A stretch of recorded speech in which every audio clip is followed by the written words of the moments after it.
BPSC double एओ prelim booster series का आज 5वां भाग है। मैं आपका दोस्त, आपका बड़ा भाई प्रेमचंद्रा अपने पूरे यूट्यूब के सब्सक्राइबर को अपने परिवार समझता हूं, इसलिए अपना समझकर बता रहा हूं। रटना नहीं है दोस्तों, समझ विकसित कीजिए तभी आपका रिजल्ट होगा। ठीक है, समझ विकसित करना है, पूरा वीडियो ज़रूर देखा कीजिए। ठीक है, बहुत ही इम्पोर्टेंट सवाल आज भी लिए गए हैं। समझ आए, कुछ न कुछ आपको जानकारी उपलब्ध हो तो लाइक ज़रूर कीजिएगा, और चैनल को अभी भी सब्सक्राइब नहीं किए हैं तो कर सकते हैं। ठीक है, आज भी पॉलिटी के अच्छे सवाल हैं, तो आइए देखें। बहुत अच्छे अच्छे सवाल लिए गए हैं आज भी बूस्टर सीरीज 5वें में। संघीय विधायिका यानी कि संसद का प्रावधान संविधान के किस भाग में निहित है? ठीक है, संघीय विधायिका किसको कहते हैं? संसद को। ये आपको समझना पड़ेगा। का प्रावधान जो है संविधान के किस भाग में निहित है? तो ये है संविधान के भाग 5 में। ठीक है, आइए डिटेल भी समझते हैं। संघीय विधायिका यानी संसद का प्रावधान संविधान के भाग 5 के अध्याय 2 में अनुच्छेद पूछे तो अनुच्छेद भी आपको ध्यान रखना पड़ेगा। अनुच्छेद 79 से 122 तक किया गया है। ठीक है, संविधान के अनुच्छेद 79 में कहा गया है कि संघ के लिए एक संसद होगी जो राष्ट्रपति और दोनों सदनों से मिलकर बनेगी, जिसका नाम क्रमशः राज्यसभा एवं लोकसभा होंगे। ठीक है, उम्मीद है ये समझ आ गया होगा। समझ आया तो लाइक जरूर कीजिएगा दोस्तों। आइए देखें अगला सवाल। वर्तमान में लोकसभा में अनुसूचित जाति के लिए कुल कितनी सीटें आरक्षित है? अच्छा सवाल है ये भी। लोकसभा में अनुसूचित जाति के लिए आपका 84 और अनुसूचित जनजाति के लिए अगर पूछे तो 47 सीटें आरक्षित है। इसे भी ध्यान रखिएगा। यहाँ पे क्या पूछ रहा है आपसे? अनुसूचित जाति तो 84 आंसर जाएगा। ठीक है, अनुसूचित जनजाति पूछे तो 47। ठीक है ना, तो ये समझते हुए चलिएगा, और बाकी बातें यहाँ पे अच्छी तरह से लिखी गई है जो मैंने समझा दी। इनमें से किस प्रस्ताव को पारित हो जाने के बाद सरकार को त्याग पत्र देना पड़ता है? बहुत अच्छा ये भी सवाल है। कौन सा प्रस्ताव पारित हो जाने के बाद सरकार को त्याग पत्र देना पड़ता है? तो ये है पहला ही एक कटौती प्रस्ताव। ठीक है, बहुत अच्छा सवाल है ये भी। कटौती प्रस्ताव पारित हो जाने के बाद कोई भी सरकार हो उनको त्याग पत्र देना ही पड़ता है। ठीक है, तो ये आंसर आपका बहुत अच्छा है, और यहाँ से भी डिटेल में आप लिख सकते हैं। और अच्छा लगे लाइक और चैनल को सब्सक्राइब जरूर कीजिएगा दोस्तों। ठीक है ना। नई अखिल भारतीय सेवाओं का सृजन का प्रावधान किस अनुच्छेद में है? ऐसे भी सवाल बनते रहते हैं और ये जानना भी बहुत ज़रूरी है।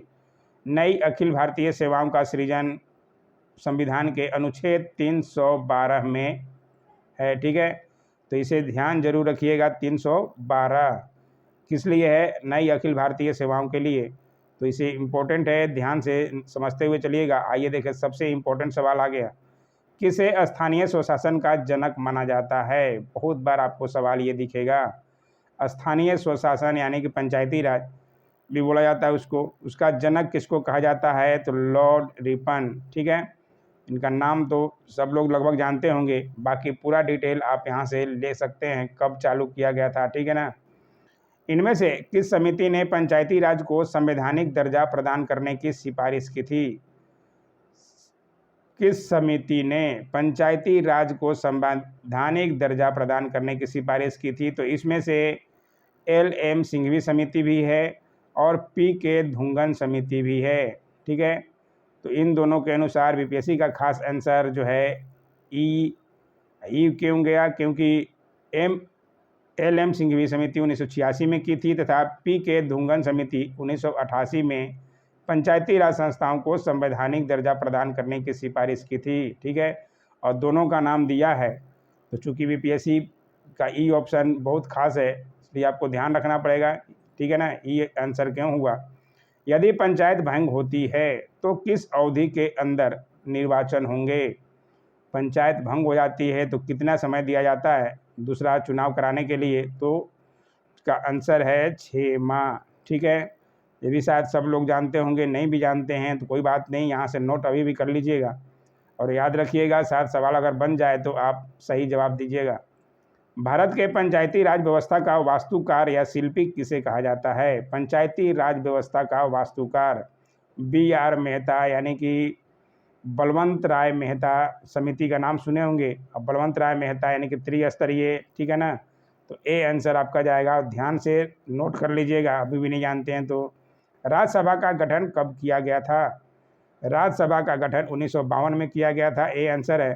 ठीक है, आइए दिखाते हैं डेट आपको। 3 अप्रैल 1952 को काउंसिल ऑफ स्टेट नाम से राज्यसभा का सर्वप्रथम गठन हुआ। ठीक है, जिसकी प्रथम बैठक 13 मई 1952 को ही, जिसके सभापति कौन थे उस समय के? उपराष्ट्रपति डॉक्टर सर्वपल्ली राधाकृष्णन। ठीक है, 23 अगस्त 1954 को सभापति ने घोषित किया कि काउंसिल ऑफ स्टेट्स को अब राज्यसभा के नाम से भी जाना जाएगा। ठीक है, तो ये भी ध्यान रखिएगा, राज्यसभा के नाम से कब जाना गया, तो उसका डेट आप जरूर ध्यान रखें, क्योंकि यूपीएससी के एग्ज़ाम में खासकर डेट जरूर पूछा जाता है। और अभी भी चैनल सब्सक्राइब नहीं किए हैं तो कर लीजिए। ठीक है ना। इनमें से किस राज्य में सबसे कम राज्यसभा के सीटों का आवंटन है? दिए गए में से पहचानना है। बिहार में कितनी है? 16 है। पश्चिम बंगाल में भी 16 है। महाराष्ट्र में कितनी है? 18 है। 19 है। और तमिलनाडु में 18 है।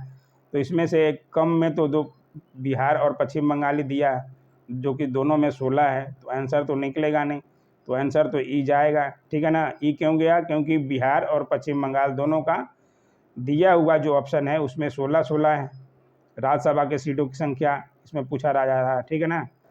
तो ध्यान रखिएगा, राज्यसभा में बिहार से तो सब लोग जानते होंगे लगभग 16 सीटें हैं, पश्चिम बंगाल के भी 16 सीटें हैं, महाराष्ट्र से 19 और तमिलनाडु का दिया 18। अगर सबसे ज़्यादा पूछता है इसमें से तो महाराष्ट्र आंसर जाता, लेकिन यहाँ पे कम, सबसे कम पूछ रहा है, तो बिहार और पश्चिम बंगाल का दोनों का बराबर है, तो ई ऑप्शन गया। ठीक है ना। कोई साधारण विधेयक अगर विधानसभा द्वारा पारित किया जाता है तो कितने अवधि तक विधान परिषद में पड़े रहने पर विधानसभा उसे पुनः पारित कर सकती है?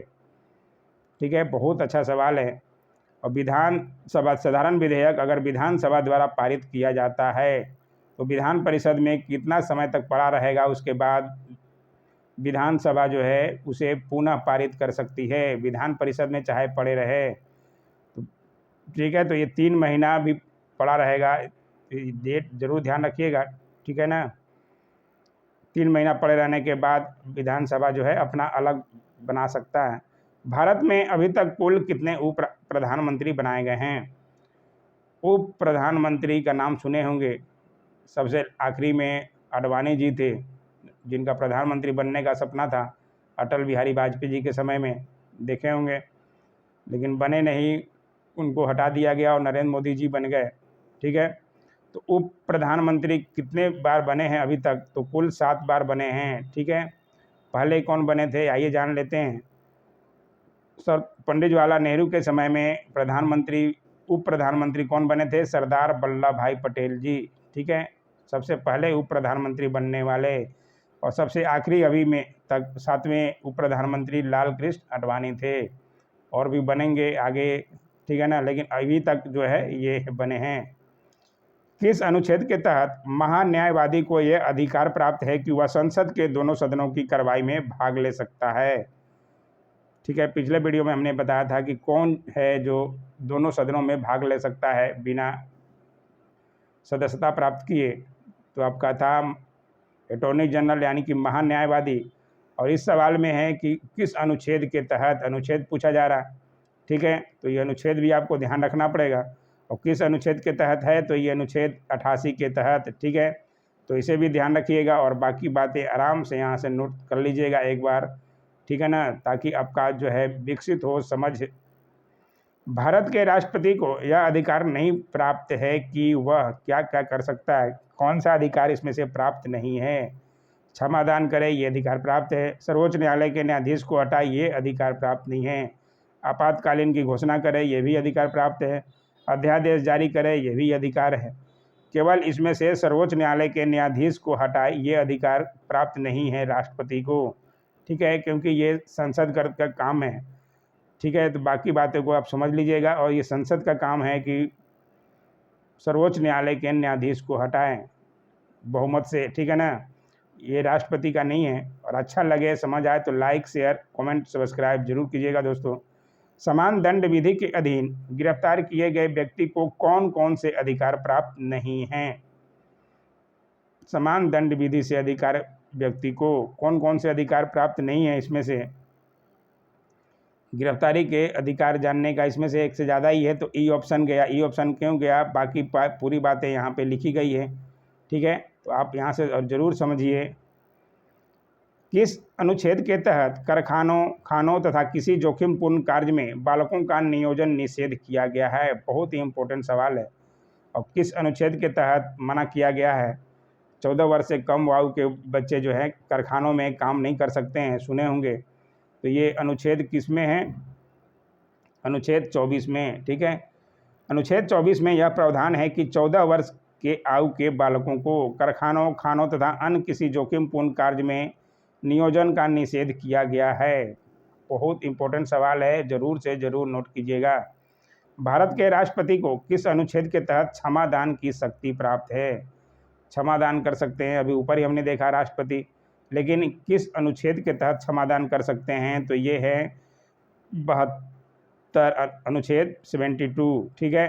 तो अनुच्छेद 72 के तहत ध्यान रखिएगा, भारतीय संविधान के अनुच्छेद 72 में कहा गया है कि राष्ट्रपति किसी अपराध के लिए दोष सीधी किसी व्यक्ति के लिए दंड दे को निलंबित, माफ या परिवर्तित कर सकते हैं, ठीक है। तो ये राष्ट्रपति के हाथ में होता है, उसे वो फांसी से भी रुकवा सकते हैं।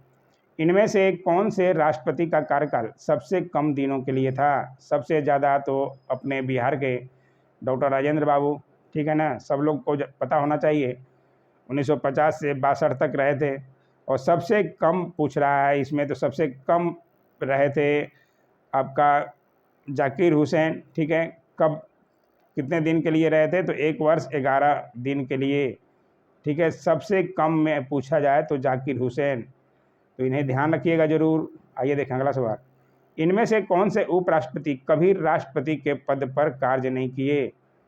उपराष्ट्रपति रहे लेकिन राष्ट्रपति के पद पर नहीं काम किए, क्योंकि अधिकतर जो है उपराष्ट्रपति जो होते हैं वही लोग राष्ट्रपति बन जाते हैं, अधिकतर देखा गया है। लेकिन इनमें से पूछ रहा है, भैरव सिंह शेखावत भी नहीं बने थे, हामिद अंसारी जी भी नहीं बने थे, 2 बार उपराष्ट्रपति रहे, ठीक है। तो इनमें से एक से ज़्यादा ही है, तो आपका आंसर ई जाएगा। बाकी आपका सबका यहाँ से नाम देख सकते हैं, किसका किसका नाम है जो उपराष्ट्रपति रहे हैं और राष्ट्रपति नहीं बने हैं, ठीक है। तो यहाँ से नोट कर सकते हैं। आइए देखें आज का आखिरी सवाल।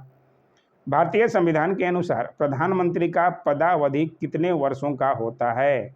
वैसे तो प्रधानमंत्री का पदावधि कितने साल का, लगभग लोकसभा का चुनाव होता है 5-5 साल पर, तो 5 साल यहाँ बच्चे देखकर अधिकतर मार देंगे। लेकिन बीपीएससी का ई ऑप्शन है, इसे भी ध्यान रखना पड़ेगा। और क्या क्या है प्रधानमंत्री के विषय में, तो यहाँ से देखिए आंसर ई है, क्योंकि 75 अनुच्छेद 75(2) में कहा गया है कि मंत्रीगण राष्ट्रपति के प्रसाद पर्यंत पद धारण करेंगे, और यही उपबंध जो है प्रधानमंत्री पर भी लागू होता है। अतः संवैधानिक रूप से प्रधानमंत्री राष्ट्रपति के प्रसाद पर्यंत पद धारण करते हैं, किंतु व्यवहारिक रूप से वह तब तक अपने पद पर बना रह सकते हैं जब तक उसे लोकसभा का विश्वास प्राप्त हो, ठीक है। क्योंकि विश्वास तो जितना ही पड़ेगा, जिसकी ज़्यादा सीट होगी, देखते ही होंगे सरकार गिर जाती है, ठीक है। तो ये ध्यान जरूर रखिएगा। इसमें से अधिकतर आंसर ई जाएगा। 5 वर्ष मार कर मत जाइए, ई ऑप्शन नहीं रहे तो आप 5 वर्ष मार दीजिए, कोई दिक्कत नहीं है, ठीक है ना। बाकी सबको आपको ध्यान रखना पड़ेगा। तो कैसा लगा वीडियो जरूर कमेंट किया कीजिए। Don't forget to like, share, comment and subscribe my YouTube channel. Thanks for watching my YouTube channel.